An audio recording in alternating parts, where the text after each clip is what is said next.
Okay, so in this Anatomy Tuesday episode, I want to talk to you about the pelvic floor. So there's a lot of talk about the pelvic floor, but I really feel that it's a super important group of muscles to understand. So when we say pelvic floor, because it sounds singular, you might think of it as only one muscle, but it is a group of muscles and they all work together to support and lift the contents of your abdomen. So it's super important.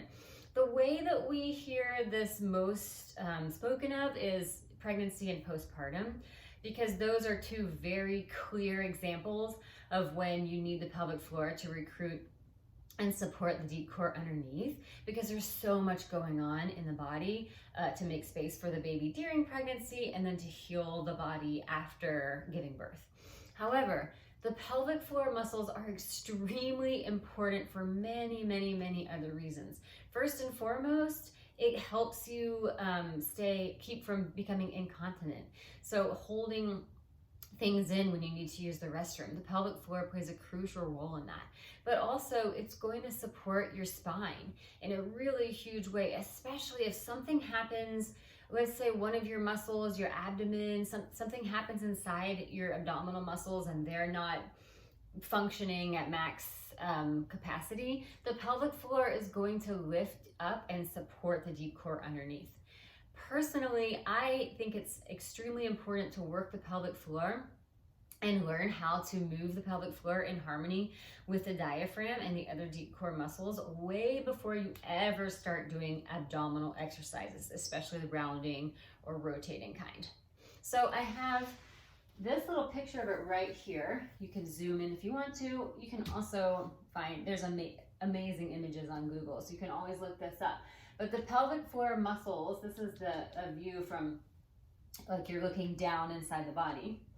So you have, and you have different pronunciations of these two because everybody sort of has a different way of expressing these Latin terms. But the way I've always heard this group called is Levator Ani, and that's a group of 3 different muscles. So you have the iliococcygeus, the pubococcygeus, and the puborectalis, and those are all make up that one group. But the main important thing about this group of muscles, Levator Ani, levator means to lift.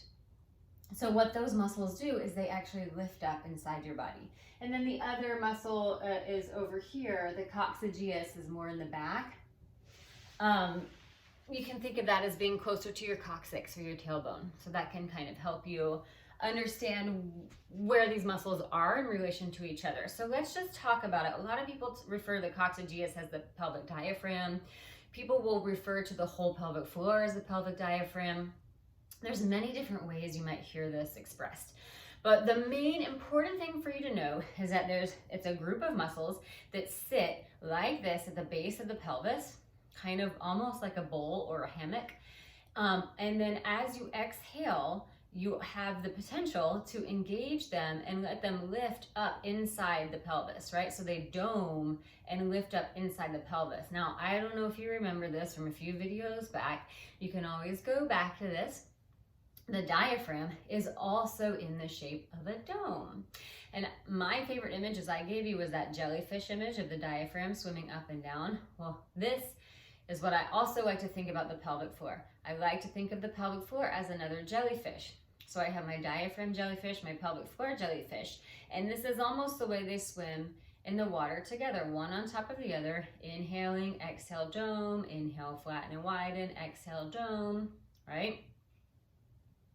So this is how I like to imagine the pelvic floor. Now, just seeing that image, knowing that the pelvic floor muscles can dome up into the body, imagine what that does. It brings the bottom pieces of the pelvis, the tailbone, and the bottom pieces of the pelvis closer together, right? So that creates that nice alignment, lifts up into the body. So it creates from the inside out this structure of support. Yeah. So when you couple that with the diaphragm, with the exhale of the breath, and allow that support to come in, then you have support for your abdominals to work functionally, for your glutes to work functionally, and your hamstrings, and then, honestly, everything, so on and so forth. Because as people say, but it really is true. Everything is connected. So if you want a quick pelvic floor engaging exercise, you can just sit however you're comfortable. I'm sitting cross-legged, but you don't have to be with your legs crossed. You sit however you're comfortable, making sure that you're sitting on top of your pelvic floor, meaning you're not rocking back onto your tailbone. That's too hard anyway. It hurts your back eventually, but your tailbone is reaching slightly back and you're just sitting nice and easy. So you can try this right now if you want to. Close your eyes, inhale, and as you exhale, try to lift the pelvic floor. Imagine the muscles doming, pulling in toward the center and lifting up into the pelvis, and then inhale, let it go.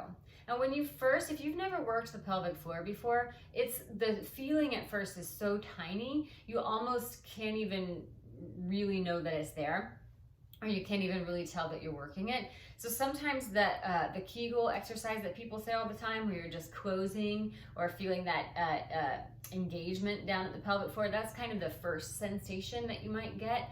After that, you want to really work on lifting, allowing that lift into the body, because that's where the real support comes in. So the Kegel is great, but it's only one part of the pelvic floor. Yeah?